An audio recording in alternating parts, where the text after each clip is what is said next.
অবি, তোমার জন্য একটা গিফট নিয়ে আসছি। কি জানো? কি গিফট আম্মু? বলো দেখি কি হতে পারে, একটু বলো দেখি। দেখি তুমি হাতের পেছনে কি লুকাইছো। হ্যাঁ, দেখাবো তোমার জন্য। অনেক সুন্দর একটা দাও আমার সারপ্রাইজ আছে। গিফটটা। দাও। সারপ্রাইজটা দেখতে চাও তুমি?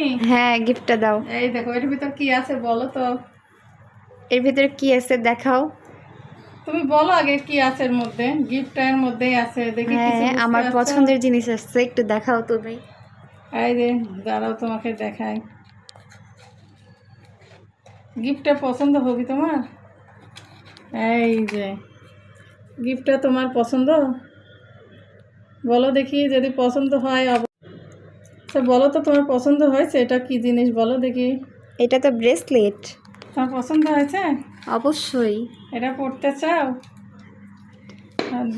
ভিউয়ার্সরা, আপনাদের পছন্দ হয়েছে কিনা অবশ্যই কমেন্টে জানান তো। আমার মেয়ের জন্য ঠিক আছে কিনা, মেয়ের হাতে পরাই দিই। এই যে, কি এটা বাম হাত দিলা না ডাইন হাত দিলা? বাম হাত। তো মেয়েকে পরাই দিই। মেয়ের জন্য বানানো হয়েছে। মেয়ের হাত অনেক শুকাই গেছে।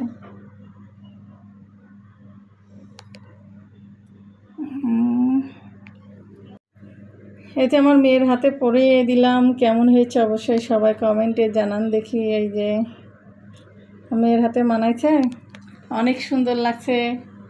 এটা মেয়ের জন্য বানানো হয়েছে। এটা কিন্তু অনেক দিন আগে বানাইছি, মেয়ে কিন্তু পরি নাই। মেয়ে ছোটো ছিল তখন, ওই জন্য মেয়েকে পরাতাম না। এখন মেয়ে বড় হয়ে গেছে, মেয়েকে দিলাম। মেয়ে কিছুদিন পরুক। এখন তো স্বর্ণ তো ওইভাবে পরা যায় না, তো শখ মিটাক কয়দিন ঘরে করে, তারপরে শ্বশুরবাড়ি যাওয়ার সময় দিয়ে দিব।